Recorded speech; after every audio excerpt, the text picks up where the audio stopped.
चलिए जय हिंद साथियों, देखते हैं हम लोग दरोगा 1799 जो वैकेंसी आई उसमें हम लोग जो सीरीज स्टार्ट किए थे उसका नया सीरीज जो है महत्वपूर्ण नदी जो है उसका उद्गम, सहायक नदी और उसका मुहाना के बारे में बात करेंगे। ठीक है, तो आइए चलिए हम लोग देखते हैं।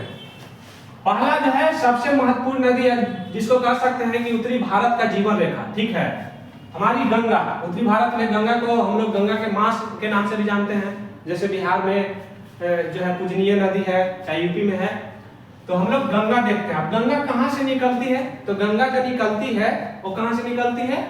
गंगोत्री हिमनद। ठीक है, गंगोत्री हिमनद के गोमुख से। ठीक है, अब गंगा जो है कहाँ आके गंगा बनती है? तो ये जो है भागीरथी और अलकनंदा जब मैदानी क्षेत्र में आकर मिल जाती है तो उसके बाद जो है ये गंगा कहलाती है। ठीक है, अब गंगा के कुछ महत्वपूर्ण जो है सहायक नदी देखेंगे। आइए देखते हैं। यमुना, हाँ, तो इसमें एक बहुत ध्यान देने वाली बात है कि यमुना जो है गंगा की सबसे लंबी सहायक नदी है। ठीक है, उसके बाद हो गया सोन। कौन हो गया?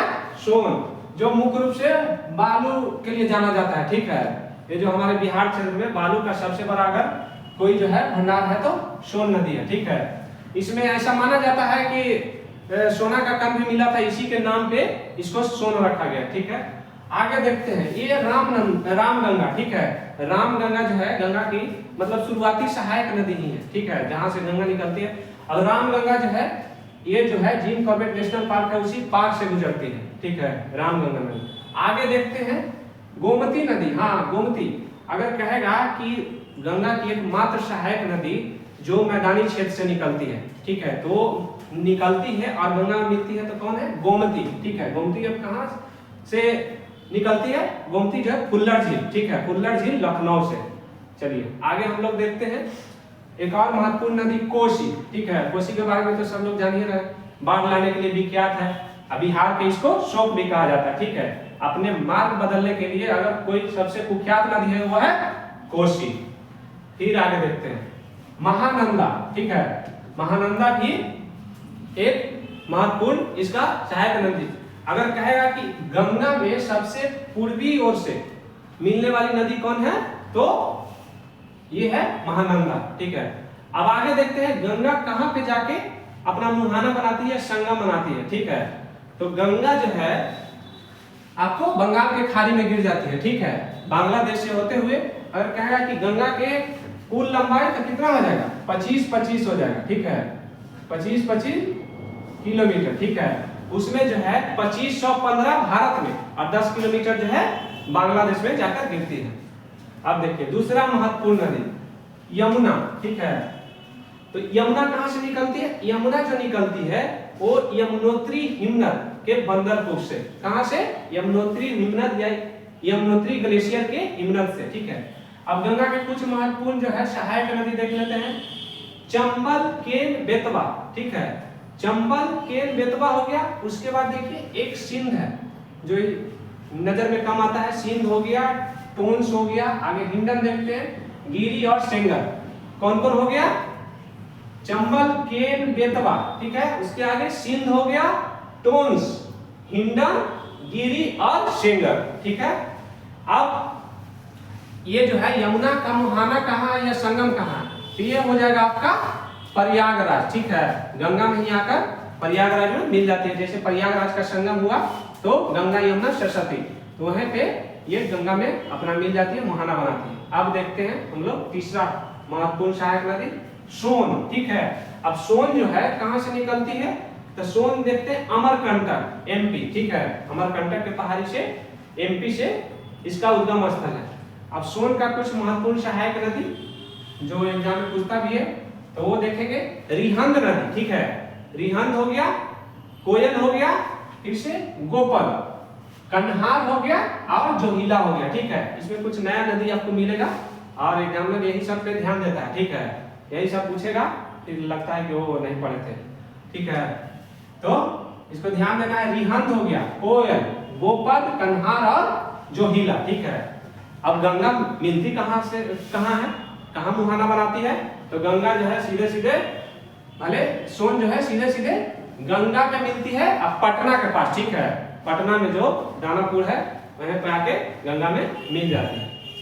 चलिए आगे देखते हैं एक और ढीबी है जो पूर्वोत्तर भारत के खास करके काफी महत्वपूर्ण नदी है, ठीक है। वो कौन सा हो गया? ब्रह्मपुत्र नदी, ठीक है। अब ब्रह्मपुत्र कहाँ से निकलती है? तो ब्रह्मपुत्र जो है आंगशी ग्लेशियर तिब्बत या मानसरोवर झील, ठीक है। जैसे भारत में जो नदी 3 महत्वपूर्ण नदी है जो मानसरोवर झील से निकलती है, ठीक है। एक हो गया ब्रह्मपुत्र, दूसरा सतलज और तीसरा सिंधु। तो उसी क्रम में देख रहे हैं हम लोग ब्रह्मपुत्र, आंगशी ग्लेशियर तिब्बत मानसरोवर झील। अब ब्रह्मपुत्र के सहायक नदी देखते हैं। पहला है तीस्ता, उसके बाद हो गया जयमोली, तीस्ता जयमोली, फिर आगे है कामेंग नदी, ठीक है।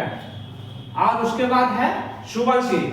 हाँ, एक इंपॉर्टेंट सुबनसिरी जो है सबसे बड़ी यमुना का ब्रह्मपुत्र का सहायक नदी है, ठीक है। ब्रह्मपुत्र का सबसे बड़ी सहायक नदी, ठीक है। तो सुबनसिरी ब्रह्मपुत्र की सबसे बड़ी सहायक नदी हो जाएगा। उसके बाद धनसिरी, ठीक है, धनसिरी हो गया। दिहांग हो गया, उसके बाद लोहित। हाँ, लोहित में एक बात ध्यान रखना है कि इसको खून के नदी भी कहते हैं, ठीक है, खून नदी, ये भी तिब्बत से ही निकलता है। तो ये हो गया संकोच। संकोच के बारे में एक भी है, ठीक है। संकोच जो है पश्चिम बंगाल, वेस्ट बंगाल और असम, असम के बीच, वेस्ट बंगाल और असम के बीच संकोच जो है सीमा रेखा बनाती है, ठीक है। और इसके बाद देखेंगे एक दिशांग नदी हो गया, ठीक है। तो ब्रह्मपुत्र क्लियर हो गया। ब्रह्मपुत्र कहाँ मिलती है या कहाँ मुहाना बनाती है? तो ये जो है बंगाल के खाड़ी में, ठीक है।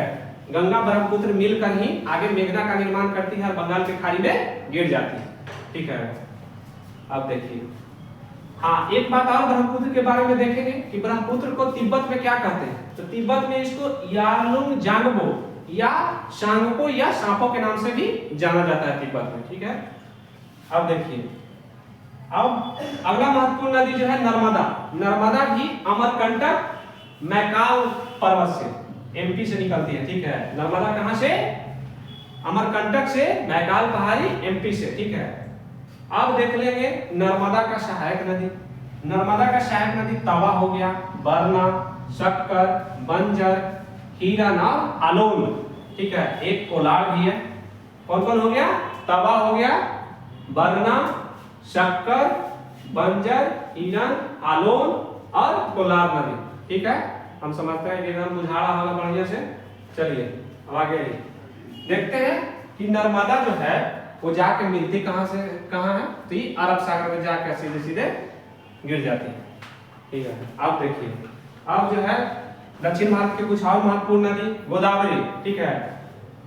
गोदावरी कहाँ से निकलती है? हाँ, गोदावरी में थोड़ा सा इसका देख लीजिएगा, 16 कितना 1465 होता है, ठीक है। 1465 इसका जो किलोमीटर लंबाई होता है, ठीक है। लंबाई भी कभी कभी दे देता है। तो 1465 किलोमीटर गोदावरी होता है। गोदावरी कहाँ से निकलती है? त्रयंबकेश्वर, महाराष्ट्र। त्रयंबकेश्वर, महाराष्ट्र, बहुत ध्यान देना है। ये जो नर्मदा, गोदावरी, कावेरी, कृष्णा, इस सब में से एक क्वेश्चन एकदम टपका देगा। चलिए आगे देखते हैं। त्रयंबकेश्वर का ये जो गोदावरी है उसका जो है सहायक नदी, तब पूर्णा, वर्धा, प्राणहिता, मंजीरा, पेनगंगा, ठीक है। कौन कौन हो गया? पूर्णा हो गया, वर्धा, प्राणहिता, मंजीरा, पेनगंगा, बेनगंगा, ठीक है। क्लियर हुआ होगा। ये भी जाके कहाँ गिर जाएगा? बंगाल के खाड़ी में। चलिए अब आगे देखते हैं। आगे है कावेरी, ठीक ना। कावेरी कहाँ से निकलती है? ब्रह्मगिरी, कर्नाटक, ब्रह्मगिरी, कर्नाटक, ठीक है। अब कावेरी के सहायक नदी तो अमरावती, काबिनी, भवानी, काबिनी, हेमावती और अर्कावती, ठीक है। कौन कौन हो गया? अमरावती, भवानी, काबिनी, हेमावती और अर्कावती। ये केकर हुआ? ये हो गया कावेरी। और कावेरी गिरेगा कहाँ जाके? जाके बंगाल की खाड़ी में स्वाहा।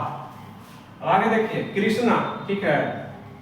कृष्णा कहां से निकलती है? महाबलेश्वर, महाराष्ट्र। अब कृष्णा के सहायक देख लेते हैं। तुंगभद्रा, कोयना, घाटप्रभा, मालप्रभा, भीमा, मूसी, पंचगंगा और दूधगंगा। ठीक है, तो ध्यान देवे के ये है कि पंचगंगा और दूधगंगा के कर ये होले कृष्णा के, और ओकर बाद जो है पेनगंगा बेनगंगा ये हो गया गोदावरी के। ठीक है ना, तो कंफ्यूज नहीं होना। चलिए आगे देखते हैं। आई गिरे कहाँ जाके, यहू बंगाल के खाड़ी में जाके स्वाहा होगा। आगे देखिए, अब देखते हैं महानदी। महानदी कहाँ से निकलती है? सिहावा पहाड़ी छत्तीसगढ़। ठीक है, कहाँ? सिहावा पहाड़ी छत्तीसगढ़। इसका जो सहायक नदी है वो कौन है? शिवनाथ, हांसदेव, ईब, तेल, जोग। ठीक है, महानदी के सहायक कौन हो गया? शिवनाथ, हांसदेव, ईब, तेल और जोग। ठीक है, और महानदी भी जाके कहाँ गिर जाएगा? ये भी बंगाल के खाड़ी में। ठीक है, मतलब ध्यान रखना है कि कुछ नदी को अगर छोड़ दिया जाए तो सारा नदी, मैक्सिमम नदी जो है बंगाल के खाड़ी में ही अपना मुहाना या संगम बनाती है। और जो भी एक बात और ध्यान रखना है कि जो भी बंगाल के खाड़ी में जो नदी गिरेगी वो सब डेल्टा का निर्माण करेगी। ठीक है, और जो भी अरब सागर में गिरेगी वो जो है एस्चुरी का निर्माण करेगी। ठीक है, तो ये बात एकदम कंफर्म होना है कि बंगाल के खाड़ी में जो गया वो डेल्टा बनाया। ठीक है, और जो अरब सागर में गया वो एस्चुरी का निर्माण करेगा। ठीक है, चलिए आगे है, दो नदी और है। सिंधु, ये भी आई है सिंधु, ये भी मानसरोवर झील। ठीक है, मानसरोवर झील तिब्बत। ठीक है, मानसरोवर झील तिब्बत से निकलती है। अब सिंधु के कुछ महत्वपूर्ण सहायक नदी, कुछ नदी तो मालूम ही है, 4-5 जो उसका है, जैसे झेलम हो गया, चिनाब हो गया, रावी हो गया। ठीक है, ब्यास, सतलज, ये तो एकदम सिंधु के है ही। उसके अलावा भी कुछ है, देखिए श्योक नदी। ठीक है, श्योक नदी, इसका शुरुआती नदी जो है गिलगित क्षेत्र में, लद्दाख वाला क्षेत्र में, श्योक, हुंजा और नुब्रा, ये तीनों एकदम कंफर्म याद रखिएगा क्योंकि एग्जामिनर पूछेगा तो यही तीन में, श्योक, हुंजा और नुब्रा। ठीक है, ये लद्दाख क्षेत्र में ही प्रवाहित होती है। अब है कि सिंधु गिरती कहाँ? हाँ, तो सिंधु जो है अरब सागर में। ठीक है, सिंधु अरब सागर में, पाकिस्तान के पास, कराची के पास जाके वो गिर जाती है। ठीक है, अब देखिए आज का लास्ट नदी है, लेकिन हम कोशिश करेंगे कि और भी कुछ जो है इंपॉर्टेंट नदी बच गया है, मैक्सिमम तो हम लोग कर लिए हैं, लेकिन कुछ और है तो उसको नेक्स्ट वीडियो में करेंगे। लेकिन आज का लास्ट नदी देखते हैं, ताप्ती। ठीक है, ताप्ती, ताप्ती जो है मुल्ताई पहाड़ी, कहां से? एमपी। ताप्ती मुल्ताई पहाड़ी एमपी।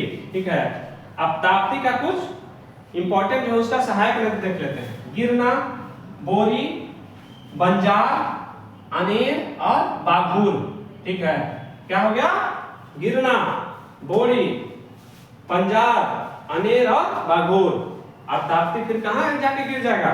ये जाके गिर जाएगा अरब सागर में। ठीक है, तो आज हम लोग नदी देख लिए, और तो अरब सागर के नदी क्या बनेगा? एस्चुरी। एकदम कान खोल के और गांठ बांध लेना कि अरब सागर में जो भी नदी है वो एस्चुरी बनाएगा, बंगाल के खाड़ी में जो है डेल्टा का निर्माण करेगा। अब क्या है, सबसे बड़ा डेल्टा, विश्व का सबसे बड़ा डेल्टा सुंदरवन का डेल्टा। ठीक है, जो गंगा ब्रह्मपुत्र मिलकर बनाती है। तब जो गंगा ब्रह्मपुत्र मिलकर जो बंगाल ये जो डेल्टा बनाती है सुंदरवन का, उसका पार्ट बांग्लादेश और भारत के पश्चिम बंगाल में राज्य में विस्तृत है। तो उसका मैक्सिमम मतलब 60% अगर कहा जाए तो 60% भाग बांग्लादेश में, 60% माने 40% ही भारत के बंगाल में पड़ता है। ठीक है, और काफी उपजाऊ होता है, जो भी डेल्टाई क्षेत्र होता है चावल की कृषि के लिए बहुत फेमस है। तो हम समझते हैं कि आज जो है नदी का ये क्लास आप लोग को अच्छा लगा होगा, काफी इंपॉर्टेंट है। इसमें से एक आध नदी अगर देगा तो इसमें से कवर हो जाएगा, देना ही देना है। ठीक है, तो बस आप लोग, बहुत ज्यादा लंबा वीडियो नहीं है तो आप लोग ध्यान दीजिए, है ना, देखिए। और उसके बाद अगर पसंद आए तो चैनल को सब्सक्राइब करिए, क्या कि फायदा वाला चीज है ना, वहाँ मतलब फालतू काम नहीं होगा। जो भी आएगा तो समझिए कि सटीक आएगा। ठीक है, ये सब दिया हुआ क्या हुआ है, सब तरह एग्जाम में डायरेक्ट लड़िए जाता होगा, हम देखल है ना। तो इसीलिए ध्यान दीजिए, चैनल को सब्सक्राइब करके रखिए, है ना, लाइक करिए। बाकी हम लोग फिर मिलेंगे नए क्लास में नए वीडियो के साथ। ठीक है, तब तक के लिए धन्यवाद।